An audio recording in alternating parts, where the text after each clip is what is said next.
The phone buzzed on my nightstand like a trapped insect, slicing through the quiet of my room. At first, I thought I was dreaming.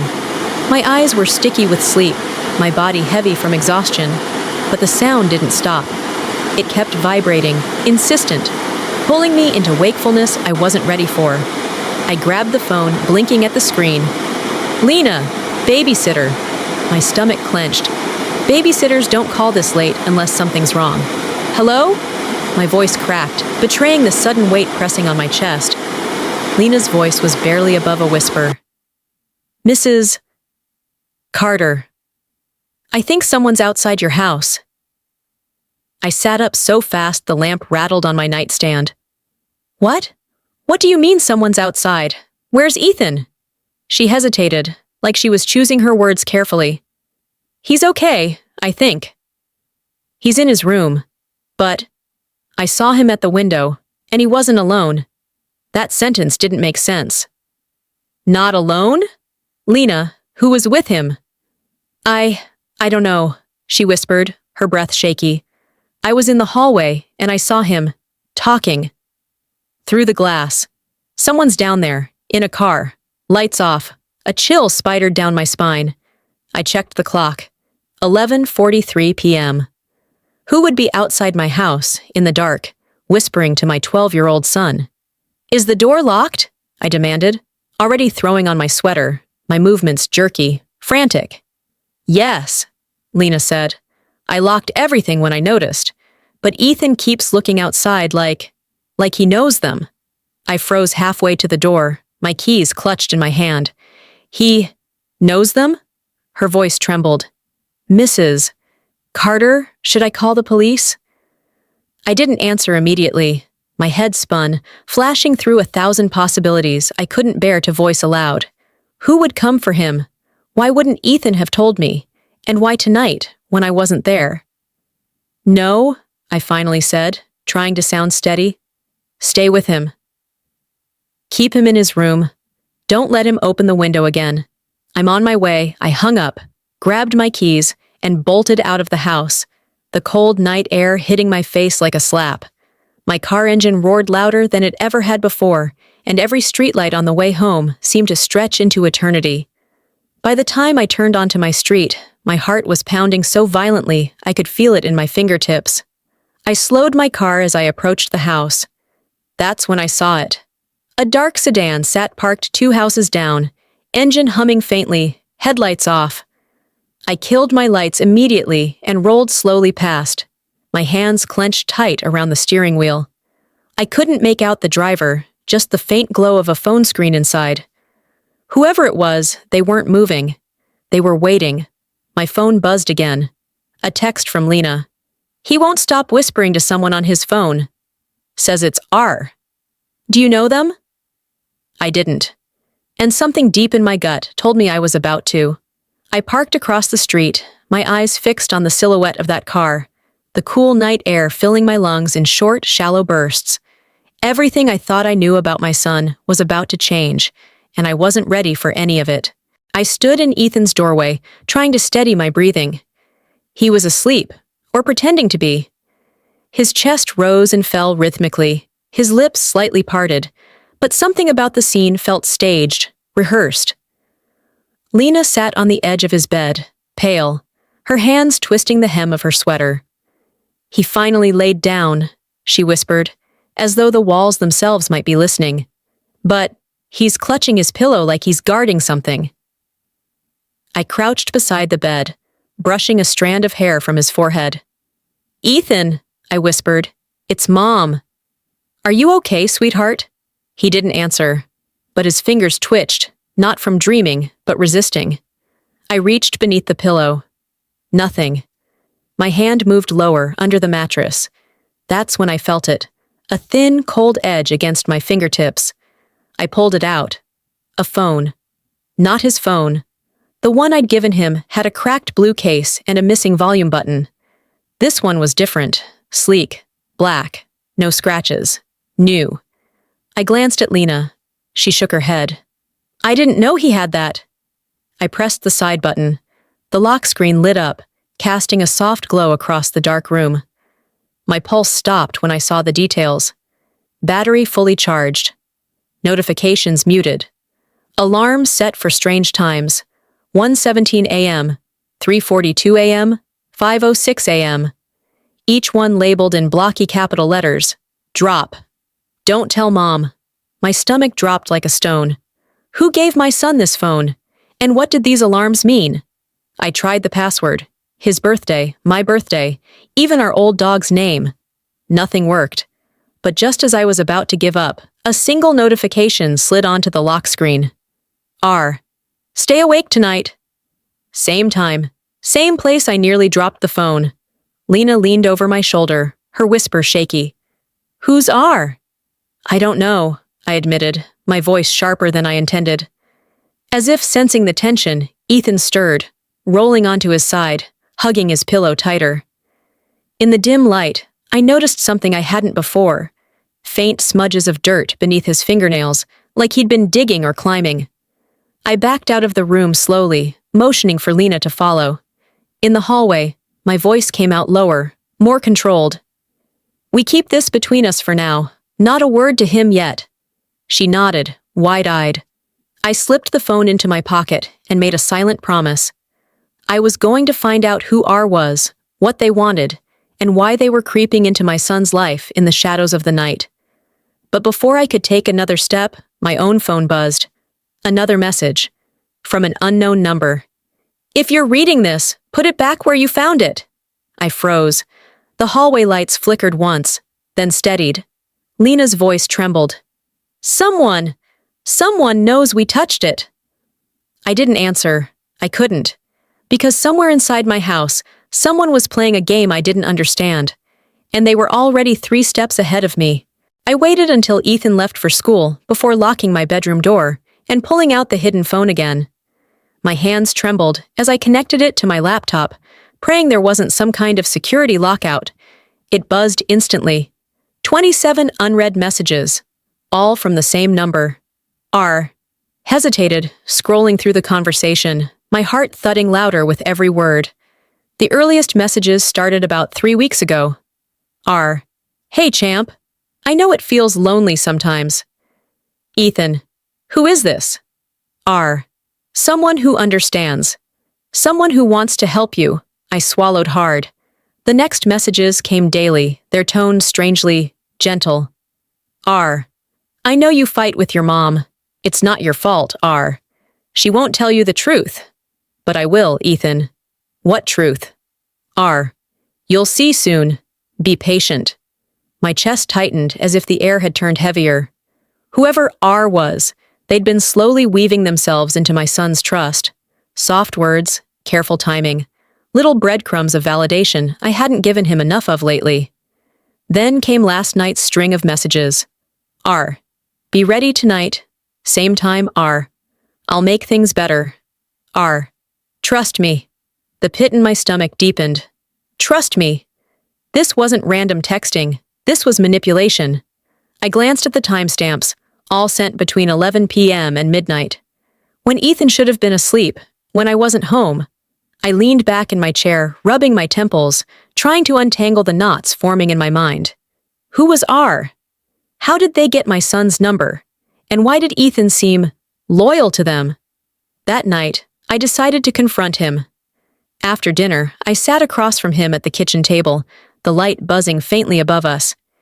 He picked at his spaghetti, avoiding my gaze. Ethan, I said softly, can I ask you something? Who's R? His fork froze mid-air. For a moment, silence stretched between us, thick and suffocating. Then, without looking up, he muttered, Someone who cares. My throat tightened. I care, Ethan. He finally met my eyes, and what I saw there frightened me. A flash of anger, defensiveness, something unfamiliar. You don't get it, he whispered. They understand me better than you do. The words sliced deeper than I expected. I steadied my voice. What did they promise you? Not promises, he said, fiddling with his sleeve. They said they're going to help us. Help us how? I pressed, leaning forward. He shook his head violently, lips pressed tight. I can't tell you. They said you wouldn't understand. That night, I couldn't sleep. I lay awake, staring at the ceiling, listening to the creaks of the house settling into the silence. Every sound felt louder, closer. Then, around 2:13 a.m., my phone buzzed on the nightstand. A new message. From R. You shouldn't have asked him about me. I bolted upright, the dark room spinning around me. How did they know what I'd said? My hand shook as I typed back, Who are you? What do you want with my son? A bubble appeared immediately. Typing. Then it vanished. 3 dots appeared again, and vanished again. Finally, a single message came through. I want to give him what you can't. I stared at the glowing screen, my heart pounding so loudly I could hear it in my ears. Lena's words from last night echoed in my mind. He wasn't alone at the window. Whoever R was, they weren't just texting my son. They were watching us. By morning, the air in the house felt wrong, stale, heavy. Ethan left for school without saying a word to me. He slammed the door behind him, something he'd never done before. I stood in the kitchen, staring at his untouched breakfast, the uneaten toast going cold on the plate. I knew I couldn't wait any longer. I needed answers, and Lena, the babysitter, was the only other person who'd seen what happened that night. I called her over before lunch. She arrived looking nervous, clutching a thermos in both hands. Her usually chatty self was silent as she stepped into the kitchen. I gestured for her to sit, and she sank into the chair like it might swallow her whole. Lena, I said gently, I need you to tell me everything. Not just what you told me on the phone. Everything.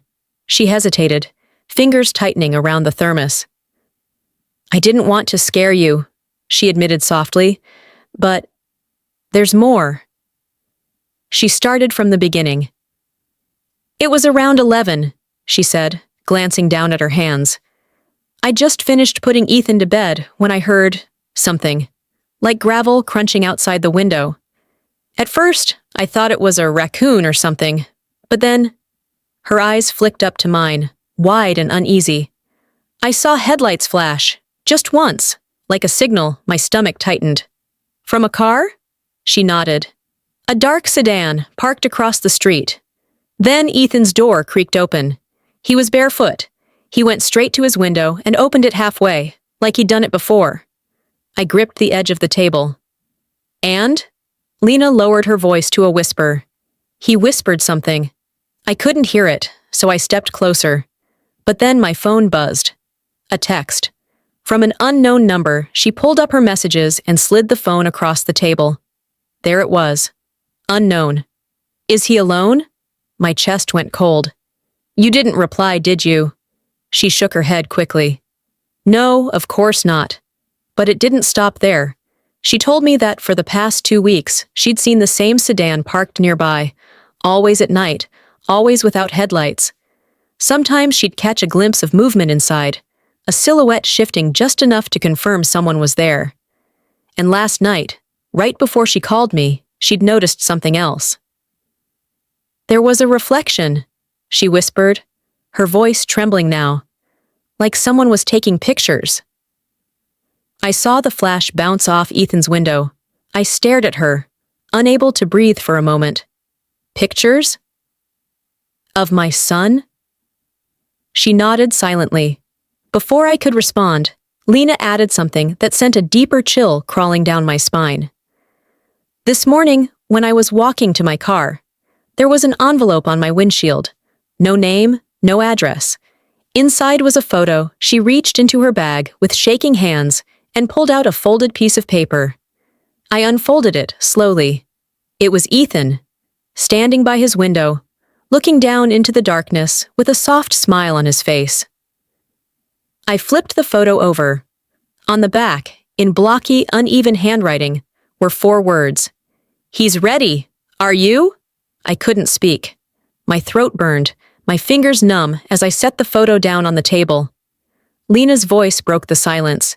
Mrs. Carter. Whoever this is, they're not just texting him. They're watching him. Watching us. My phone buzzed in my pocket at that exact moment. the sound like a gunshot in the quiet kitchen. I glanced down at the screen. Another message. From R. Don't talk to her again. I looked at Lena. She stared back, pale as paper. Neither of us moved. Because for the first time, we both understood something we hadn't wanted to admit. This wasn't random. This was personal. And whoever R was, they were always one step ahead. I barely slept that night. Every time I closed my eyes, I saw Ethan's smile in that photo, that secretive, trusting smile. Whoever R was, they weren't just manipulating my son. They were training him. By morning, I had a plan. I called my neighbor, Greg, who'd recently installed a motion-triggered doorbell camera. He's the kind of person who prides himself on neighborhood safety, the type who knows everyone's business without asking. I told him what happened, and without hesitation, he agreed to help. By noon, he was in my living room, scrolling through his phone. Got it, he said finally, holding up the screen. This was last night, right? I leaned closer. The footage showed a dark sedan crawling slowly down the street around 11:20 p.m. Headlights off, same as Lena described. Pause it, I said. He froze the frame as the car passed under a faint streetlight, its license plate reflecting briefly. I took a screenshot and zoomed in until the numbers blurred at the edges. My pulse spiked when I read them aloud. 7XJ-402. It was familiar, uncomfortably familiar. I knew those numbers. Greg frowned. You recognize it? I nodded, my throat tight. It's registered to my sister, Olivia. I called her immediately, my hands clammy around the phone. She picked up on the second ring, her voice unusually bright. Wow, a call from you. This must be important. Olivia, I said flatly, why is your car parked outside my house at midnight? A pause. Then laughter, soft, calculated. I have no idea what you're talking about. Don't lie to me, I snapped, louder than I intended. I saw the plate, Liv. I know it's yours, she sighed, feigning exhaustion. Maybe someone borrowed it. You know how Dad lets the kids. Don't, I cut in sharply. Don't drag anyone else into this. For years, Olivia and I had barely spoken. After Mom's funeral, after the fight about Dad's estate, after she sided with him, my ex-husband, we'd stopped being sisters in every way except blood. And now she was involved in this? My voice trembled despite my effort to stay steady. Are you working with him? Another pause. Longer this time, then. You left him, she said simply. But you don't get to erase him. Ethan's his son, too. My chest tightened like a vice. You have no right. Neither do you, she interrupted, her voice suddenly sharp. You made your choices.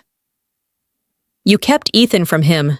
Don't act surprised when he fights back. I froze, the phone pressed hard against my ear. So it was him. My ex. When I hung up, my hands were shaking too badly to hold the phone steady. I pressed my forehead against the cool kitchen cabinet, forcing myself to breathe. This wasn't random. This wasn't a stranger. This was David, my ex-husband. That evening, I sat Ethan down at the table. The silence between us was heavy, the only sound the ticking wall clock. I showed him the photo Lena found. Ethan, do you know who took this? He glanced at it once, then looked away quickly. No. Don't lie to me, I whispered. His jaw tightened. I can't tell you. Is it your dad? I asked.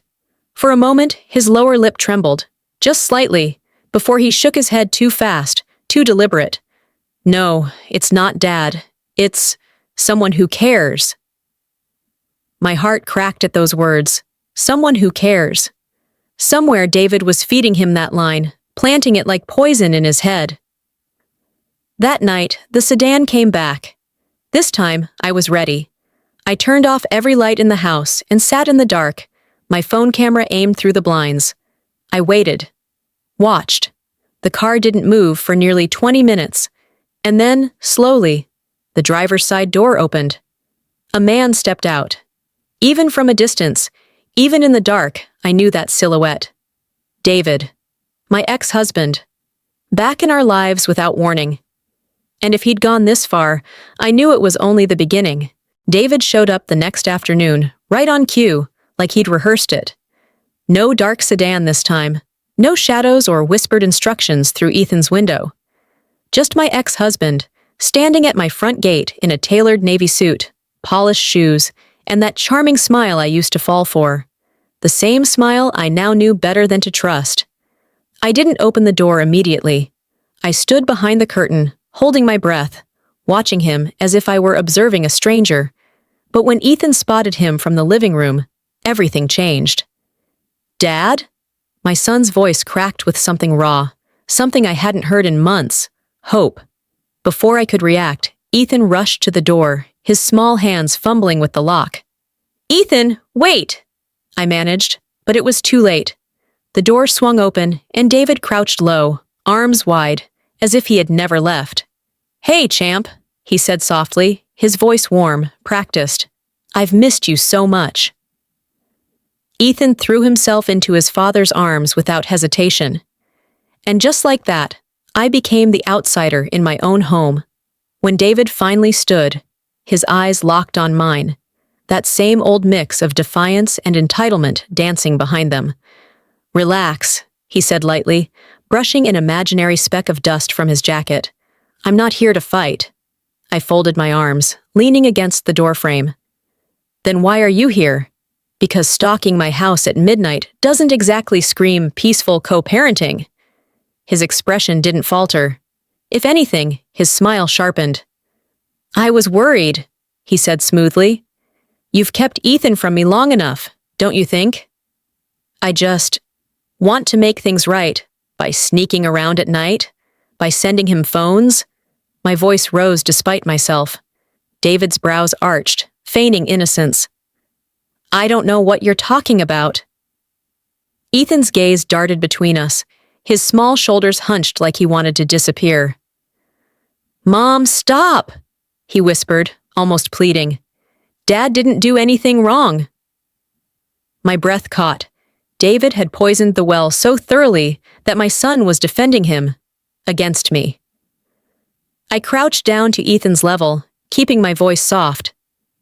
"Sweetheart, there are things you don't know." But David cut in smoothly, placing a hand on Ethan's shoulder. "And there are things she doesn't want you to know," he said, his tone careful, controlled. It felt like a trap, every word designed to pull Ethan closer to him and push me further away. That night, Ethan barely spoke to me. He locked himself in his room with the hidden phone I'd thought I'd confiscated, but clearly David had given him another. At midnight, I crept down the hallway and pressed my ear against his door. I heard his small, trembling voice whispering, "I saw her face. Yeah, she doesn't know yet. Okay, I won't tell." I froze. He was talking to David. The next day, a thick envelope appeared on my doorstep. No note, no return address, just a stack of glossy photos inside. Photos of me. Picking Ethan up from school. Grocery shopping. Walking the dog. Sitting alone in my kitchen, sipping coffee. I flipped to the last one and nearly dropped it. It was taken last night. Through Ethan's bedroom window. My phone buzzed with a new message from an unknown number. "Stop fighting. Accept this. It'll be easier for everyone." I stared at the glowing screen, my pulse pounding in my ears. David wasn't just back. He was tightening the noose. And Ethan was already slipping away from me. I thought I'd hit rock bottom already. I was wrong. It was Tuesday morning when the school called. The counselor's voice was calm, measured, but there was something beneath it, a kind of hesitance that made my throat tighten instantly. "Mrs. Carter," she began, "we found something concerning in Ethan's locker today." I sat down on the edge of my bed, gripping the phone tighter. "What kind of concerning?" There was a pause. "An envelope," she said carefully, "filled with cash." By the time I arrived at the school, the counselor, Mrs. Henderson, was waiting for me outside her office, holding a small manila envelope like it might burn her fingers. Inside, neat stacks of $20 bills. I counted quickly in my head. At least $600. Where did this come from? I asked, trying to keep my voice steady. Mrs. Henderson exchanged a look with the vice principal, who stood silently nearby, arms folded. We were hoping you could tell us, she said gently. I turned to Ethan, who sat slouched in a chair, staring at the carpet like it might save him. His face was pale, his fists clenched so tight his knuckles were white. Ethan, I said softly, crouching beside him. Honey, talk to me. Where did this money come from? He didn't look up. I earned it, he mumbled. Doing what? A pause, then, barely audible. Helping? Helping who? I pressed, my voice firmer now. His jaw tightened, his chin trembling. I promised I wouldn't tell. I glanced at Mrs. Henderson, but she shook her head, signaling me to stay calm. She knelt beside us, her voice soft and soothing. Ethan, sweetheart, we can't keep secrets if they put you in danger. If someone gave you this money, we need to know who. Ethan's eyes darted up to mine, pleading, scared. It's not bad, he whispered. It's for us. To help us. Something inside me cracked. David. It had to be David. When we got home, I waited until Ethan was in the shower before I grabbed his secret phone again. My fingers trembled as I unlocked it. This time, I'd guessed the password. I opened the messages. R. The money's just the start. Be ready, Ethan. She's asking questions. R. Doesn't matter. Keep quiet. You're doing perfect. My stomach turned. David wasn't just calling and watching from the sidelines anymore. He was buying his son's silence. That evening, I confronted Ethan again. He sat on the couch, knees pulled up to his chest, avoiding my gaze. Honey, I said softly, forcing my voice to stay calm. You can't keep taking things from him. It's dangerous. He's not dangerous, Ethan shouted suddenly, startling me.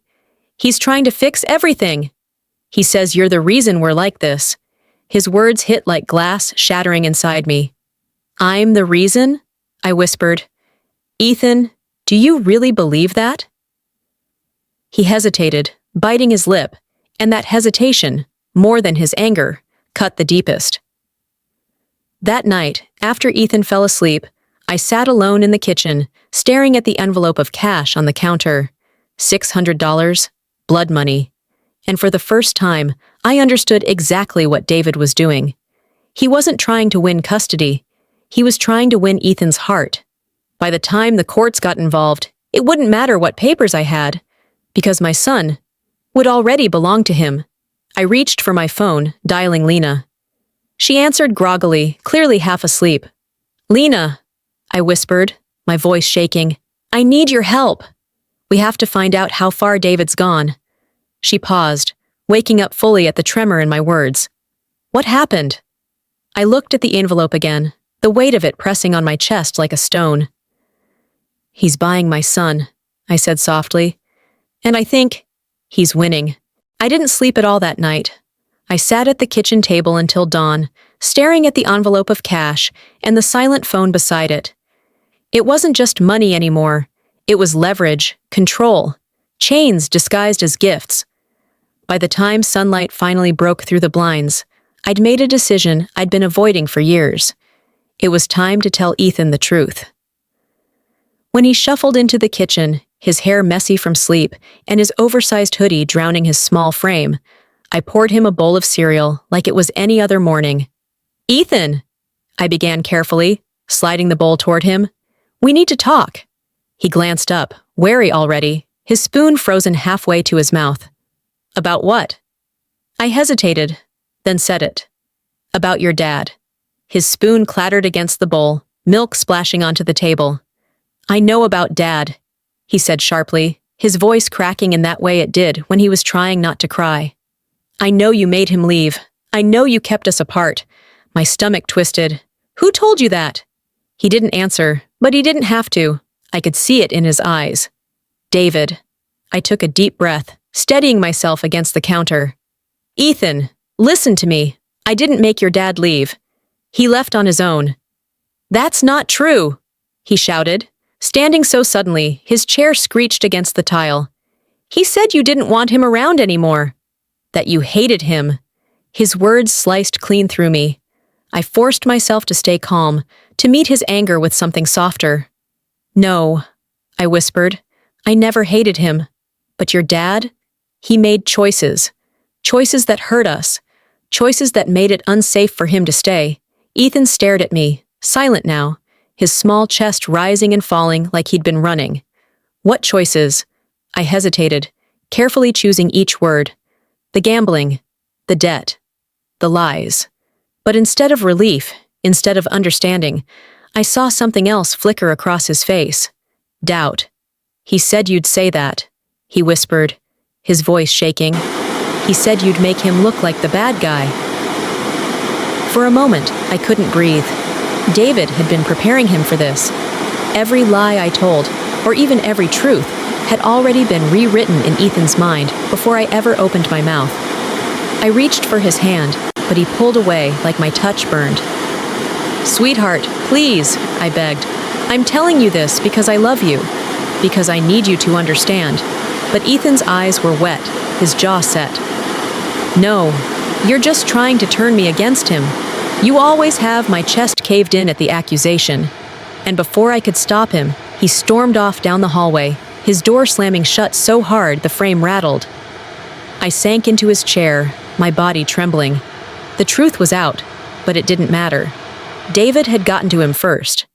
That night, as I folded laundry in the living room, I heard the faint buzz of Ethan's secret phone under his door. I pressed my ear to the wood, straining to hear his muffled whispers. I told her what you said. Yeah, she tried to lie. No, I don't believe her. Okay, I'll be ready. My heart stopped. I wanted to burst in, grab the phone, scream at him, scream at David, scream at anyone who'd listen. But I didn't. Because if I pushed too hard, I'd lose him completely. Later, when Ethan finally drifted off to sleep, I sat in the dark hallway outside his room, listening to his slow, steady breathing. And I made myself a promise. If David wanted a war, I'd give him one. I would not lose my son, not like this. I woke up to the sound of footsteps on the porch. At first, I thought it was the mailman, but when I opened the door, there was no one there. Only a thick envelope lying neatly on the welcome mat, heavy and deliberate, like someone had placed it carefully instead of tossing it. I picked it up slowly, my palms damp with unease. My name was printed across the front in bold black letters. Martha Carter. Inside, my worst fears unfolded. Page by page. A petition for emergency custody. David had filed it. By the time I reached the kitchen, my hands were trembling so violently I could barely hold the papers steady. I sank into the chair, flipping through the documents as if the faster I read, the sooner it would make sense. Accusations spilled out in neat, calculated paragraphs. Parental alienation. Neglectful supervision. Failure to provide emotional stability. Each claim designed to cut, to paint me as unstable, unfit, dangerous even. And then I saw it. An affidavit. Signed, dated. From Olivia, my sister. I called her immediately, my fingers trembling so hard, I nearly dropped the phone. She answered cheerfully, like she'd been expecting my call. I was wondering when you'd find out. Olivia! I hissed through clenched teeth. How could you? You're siding with him? After everything? Her voice was maddeningly calm. I'm siding with Ethan. He deserves his father. You don't know what David's doing. He's manipulating him, paying him, lying to him. Or maybe, she cut in, her voice sharp now, you're lying to yourself. You've always been dramatic, Martha. Always making yourself the victim. My throat tightened, but I forced my words out anyway. You weren't there when he left. You don't know what he's capable of. Her silence was short, cold. Maybe you should stop underestimating him then. And just like that, she hung up. That night, Ethan wouldn't talk to me. He sat on the couch, headphones in, staring blankly at his tablet while I tried to process the storm barreling toward us. I couldn't tell him about the papers. Not yet. But then, I didn't have to, because he already knew. Around 9 p.m., there was another knock on the door. This time, it was David. He stood there, immaculate as ever, his polished shoes glinting beneath the porch light, a soft smirk tugging at his lips. "I thought you should hear it from me," he said smoothly, hands in his pockets like this was a casual conversation, not a declaration of war. I blocked the doorway. "You filed for custody without even talking to me?" His smirk widened. "Talking hasn't gotten us anywhere, has it?" "David, he's 12, I snapped. "He needs stability, not this—" "Exactly," he interrupted, leaning closer, lowering his voice so Ethan couldn't hear. "And you can't give him that." "But I can," I froze. "You've been stalking us. Watching us, sending him money. Do you really think a judge will side with you?" He tilted his head, his smile soft but venomous. "I think a judge will side with whichever parent looks safer." As he walked back to his car, I caught movement in the living room window, Ethan peeking through the blinds. I followed his gaze. David glanced back at him and gave a small wave. And Ethan waved back.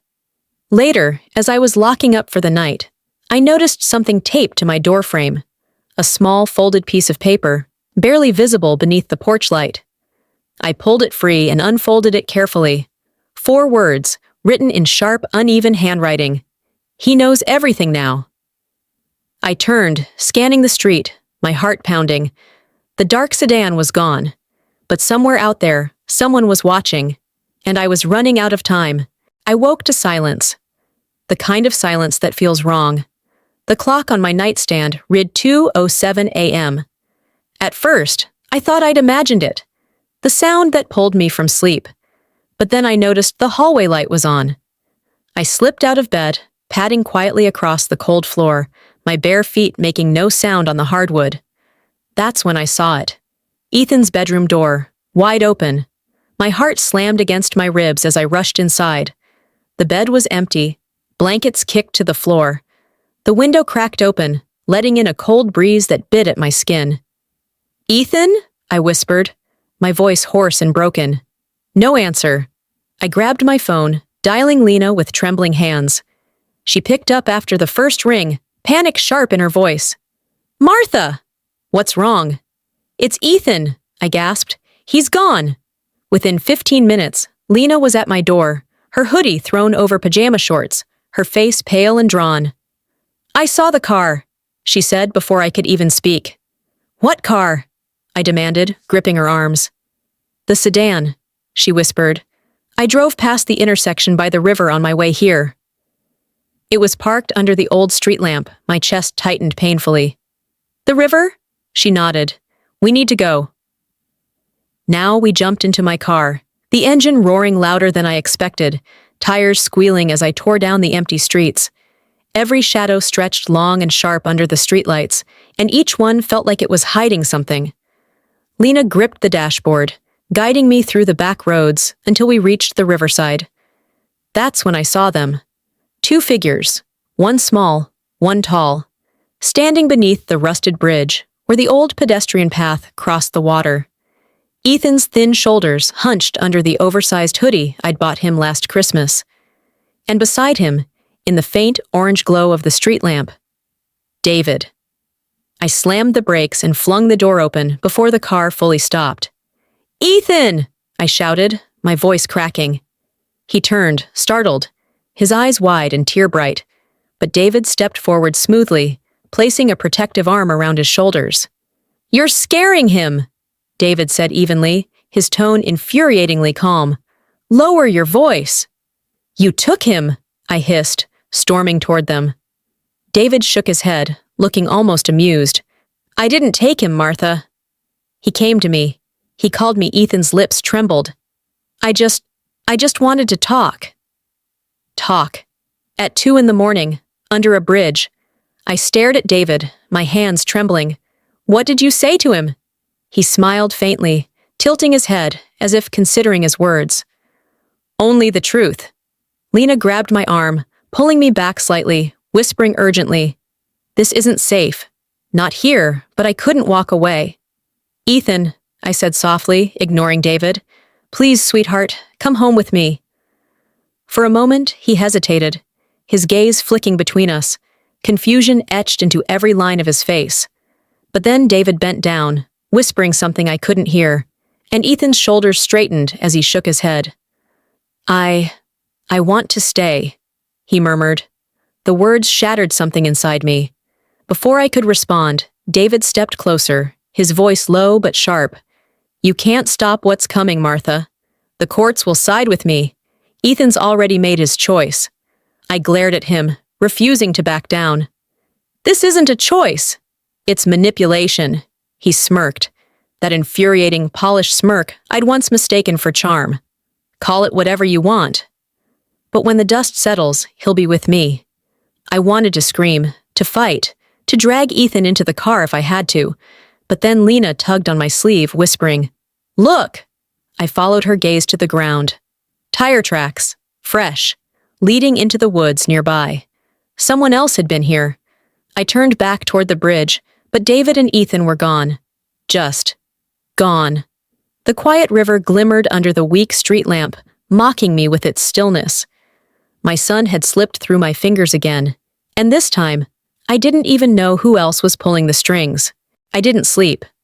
I sat by the window until sunrise, gripping a mug of cold coffee that I couldn't taste, staring at the street as if Ethan might come walking back any second. But he didn't. At 6:12 a.m., the house phone rang. I lunged for it, breathless. Mrs. Carter? It was Officer Rayner, the local patrol supervisor. We received a call about a disturbance near the river last night. A witness saw two adults arguing and a minor present. Was that you? My throat was dry. Yes. Then you should know, he said carefully. We got a report of another car there. Black SUV, no plates. My blood turned to ice. What do you mean, no plates? Unregistered, he replied. We're running checks, but...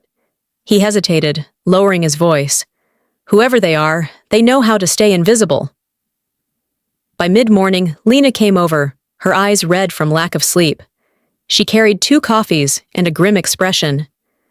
They're playing you, she said without greeting, collapsing onto my couch. This isn't just David anymore. I looked at her sharply.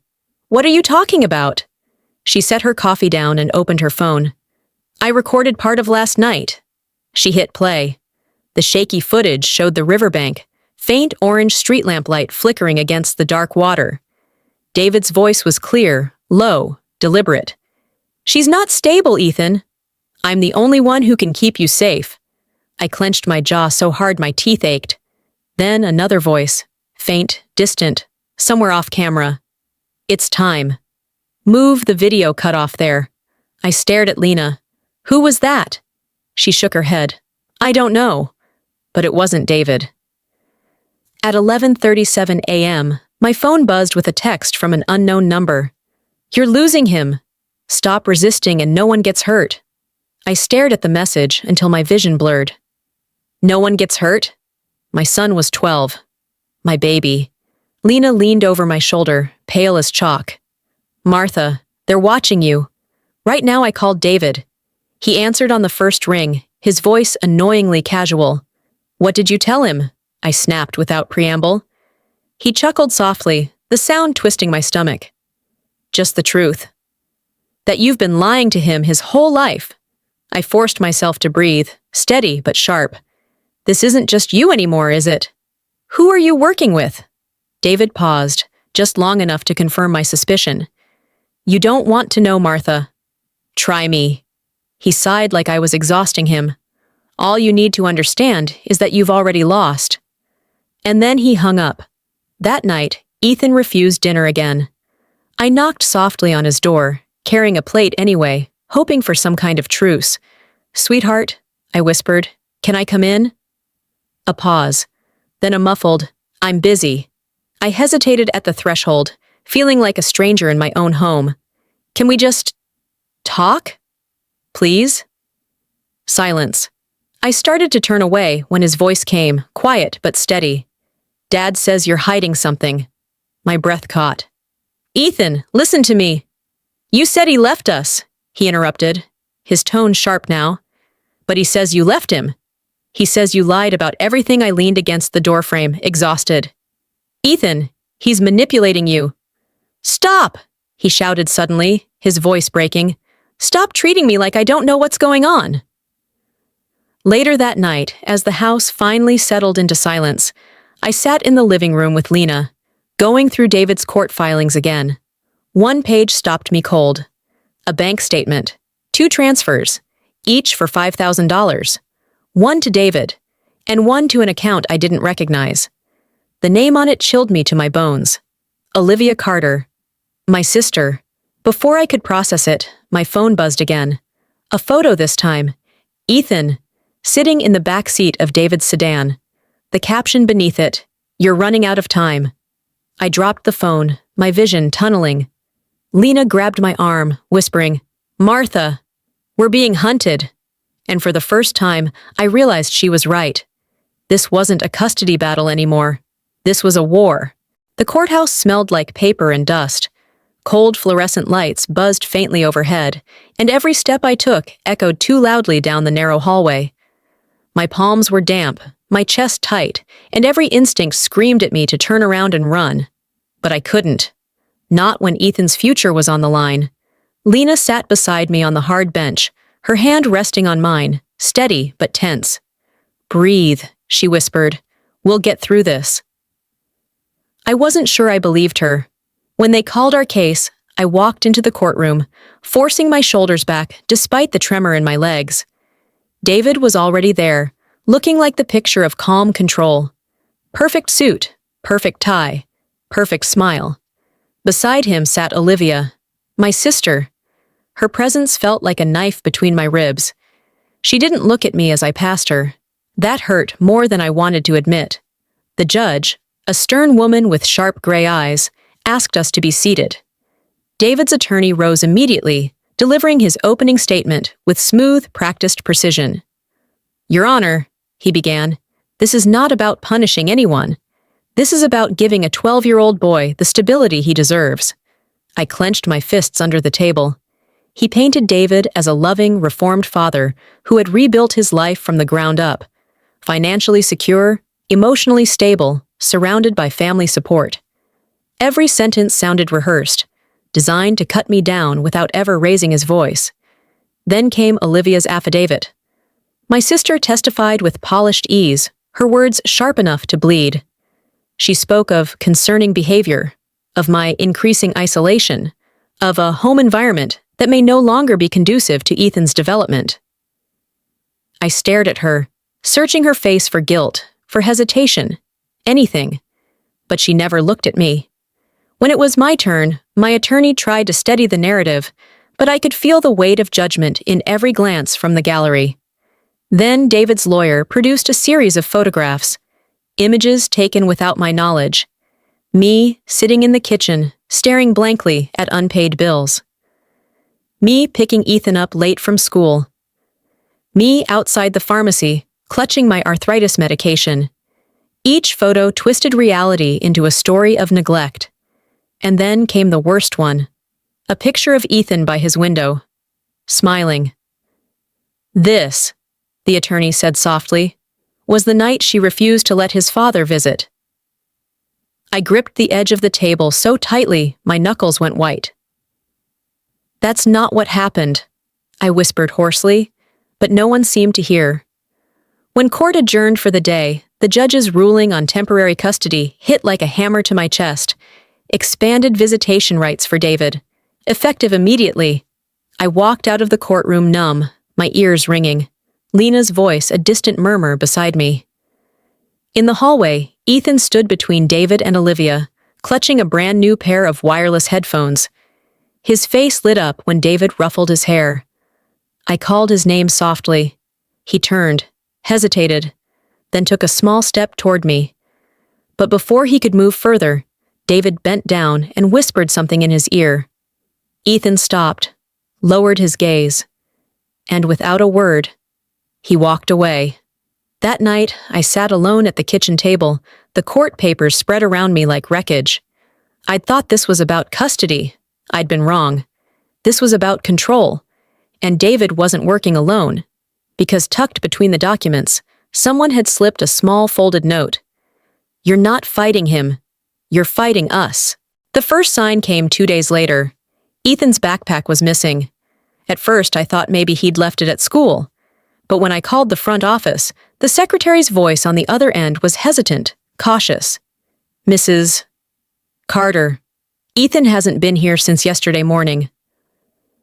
The words hollowed me out from the inside. My grip on the phone tightened so hard my knuckles turned white. I called David immediately. No answer. I tried again. Straight to voicemail. By noon, panic had sharpened into something colder. Instinct. Something was happening, and I was the last to know.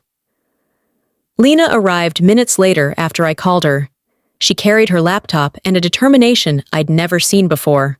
"We're finding him," she said firmly, brushing past me into the kitchen.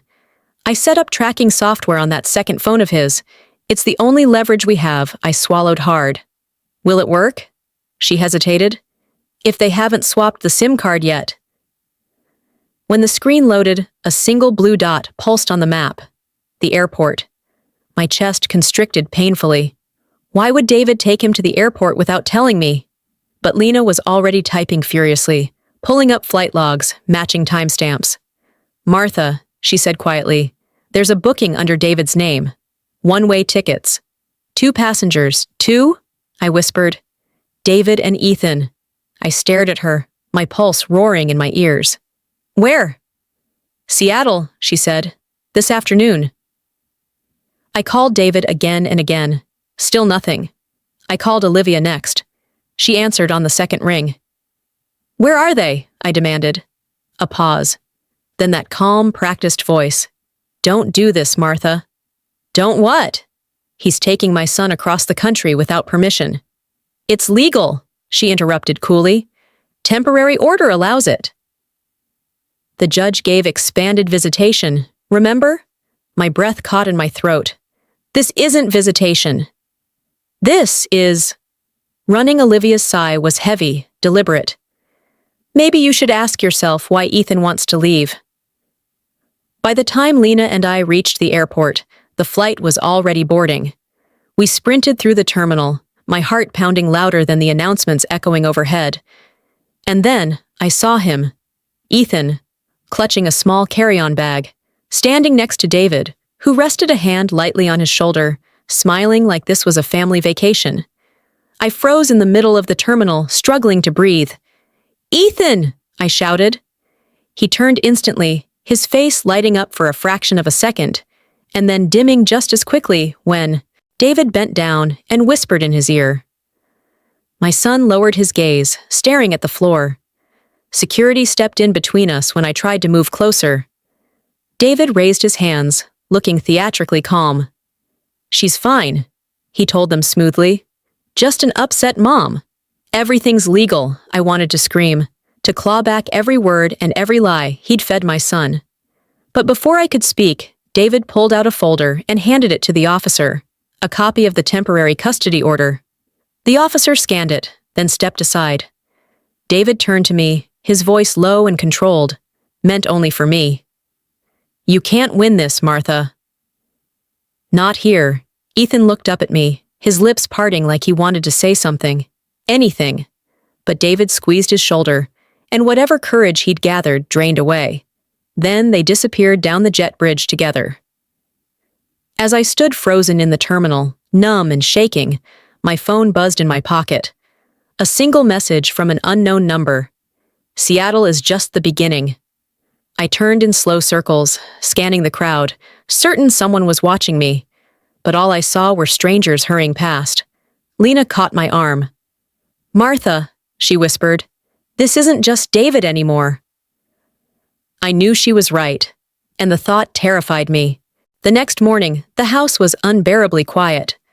Every corner felt hollow, stripped of sound, stripped of life. Ethan's laughter, once soft, constant, filling the gaps in my days, was gone. All that remained was silence, and the faint smell of his shampoo clinging to the pillowcase I couldn't bring myself to wash. Seattle. That's where David had taken him. But something deep inside me whispered, This wasn't the final stop. By noon, Lena arrived, her expression tight, laptop in hand. She'd barely slept.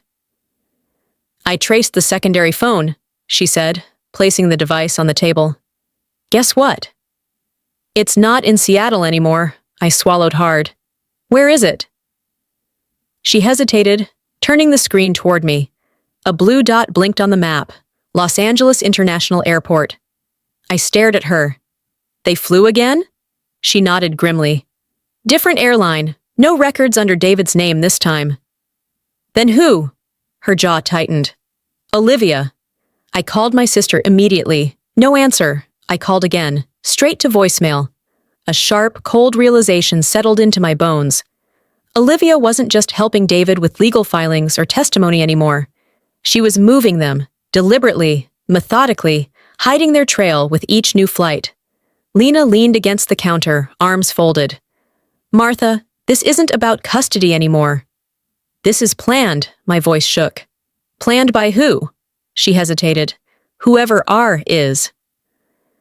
At 5:42 p.m., my phone buzzed with a new message from that same unknown number. "Stop chasing. You'll lose more than you think." I froze, staring at the screen, my hands cold despite the heat crawling up my neck. Lena read over my shoulder, her voice barely a whisper. "They're watching us again." I spent that night on the living room couch, the TV muted, my eyes fixed on the front door.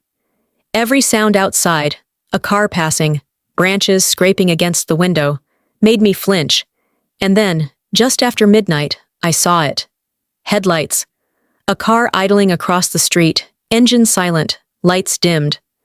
I stood slowly, heart pounding, and pulled the blinds back a fraction of an inch. The same dark sedan. Back again. I grabbed my phone, ready to call the police, when a soft ding drew my eyes to the screen. A new photo. Ethan. At an airport terminal, sitting alone on a bench, clutching his backpack tightly against his chest. The caption beneath it read, "He's leaving again." I zoomed in on the image, my breath catching. Behind him stood two men in dark jackets, faces obscured, watching him without speaking. My chest constricted painfully. "Who are they?" I whispered, more to myself than to Lena. She peered at the screen, her face pale.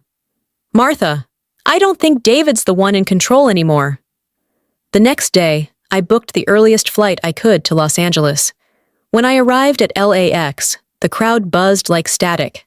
Thousands of strangers rushing in every direction, voices overlapping, announcements blaring. It felt impossible to breathe, let alone think. I scanned every gate, every waiting area, desperate for any sign of Ethan. And then, near the far end of Terminal 6, I saw him. Sitting cross-legged on the floor, tracing patterns in the tile with his fingertip, his small backpack slouched against his back. I froze where I stood, terrified to startle him, terrified to scare him away. "Ethan," I whispered, stepping forward. He looked up, startled, his wide eyes filling with tears instantly. "Mom?" But before he could move, before I could reach him, David appeared out of nowhere, blocking my path. "Not here," he said sharply, his jaw set. "You'll make a scene." I clenched my fists. "Where are you taking him?" He didn't answer. Behind him, two uniformed men approached, flashing badges too quickly for me to read. One of them said calmly, "Ma'am, we need you to step back." I shook my head violently. "He's my son. You can't just—" But Ethan's small voice cut through everything. "Mom, please." I stopped cold. His face was pale, drawn, and terrified, but not of David, of them. And in that moment, I understood something I'd been too blind to see. David wasn't running with Ethan. He was running from someone else. By the time I blinked, they were gone again, swallowed by the crowd, moving toward another gate, another flight. I stood frozen in the middle of the terminal, surrounded by strangers rushing past, the sound of departures echoing overhead. Then my phone buzzed. One new message. "Last chance, Martha. Stop following us, or you won't find him next time." The house has never been this silent. No footsteps down the hallway, no muffled laughter spilling from Ethan's room. No sound except the hum of the refrigerator and the ticking clock on the wall, each second stretching like an eternity. It's been 3 weeks since I last saw him at LAX. 3 weeks since David and Ethan disappeared into a crowd, swallowed by gates and boarding calls, leaving nothing but that final text. Stop chasing or lose him forever. Every morning, I sit at the kitchen table with my coffee, scrolling through flight records, searching passenger lists, chasing shadows across cities. Lena helps when she can, but even she's beginning to lose hope. I can't. But the quiet eats at me. Sometimes I catch myself pausing outside Ethan's room, listening for sounds that aren't there, like muscle memory betraying me. His posters still line the walls, his books stacked on the desk, his sneakers neatly by the door. I haven't touched anything. I can't. Because part of me is still waiting for him to come running down the hall, to tell me he's hungry, to ask for help with homework, to laugh the way only he can, loud, unguarded, free. But instead, the silence answers me every time. 2 nights ago, I got another message from the unknown number. He's safe. Stop fighting. I stared at those words for a long time, my hands trembling over the keyboard, desperate to reply, to demand answers. But I didn't. Because I realized something. I'm not fighting David anymore. I'm not even fighting Olivia. Whoever R is, whoever has been pulling the strings from the shadows, they're bigger than him, bigger than all of us. Last night, I sat on the back porch with Lena, a blanket draped around my shoulders, as the cicadas sang in the dark. You have to rest, she said softly. You can't keep doing this to yourself. I nodded, but my voice was barely a whisper. If I stop, I lose him. She squeezed my hand gently, grounding me in the present. You haven't lost him, Martha. Not yet. Sometimes I think about that night by the river. The way Ethan looked at me, torn between 2 worlds he didn't ask to choose between. That tiny, silent plea in his eyes when David whispered in his ear. And I remember something else. How scared he looked at LAX. Not scared of me, not even of David. Scared of them. The men with the badges, the ones who moved him like a piece on a chessboard. Whatever's happening, Ethan is caught in the middle. And I can't protect him from the shadows if I can't even see them. For now, I've stopped chasing flights. I don't call Olivia anymore. I don't answer David's taunting voicemails. I just wait. Because deep down, I believe Ethan will call me when he can. And when he does, I want to be here. Not broken, not bitter. Just his mom. I've learned something through all of this. Sometimes love isn't loud or fiery or triumphant. Sometimes love is quiet. A steady light you keep burning, even when you don't know if anyone can see it. Ethan doesn't need my anger right now. He doesn't need my rage at David, my panic over Olivia, my fear of R. He just needs to know one thing, that no matter where he is, no matter who's pulling the strings, I am still here, waiting, loving him the way only I can. If you've stayed with me until the end, maybe your heart has felt something too. Leave a comment. Tell me where you're watching from. And if you'd like to keep walking through these stories with me, hit like, subscribe, and stay close. Because this isn't really the end. Not for me. Not for Ethan.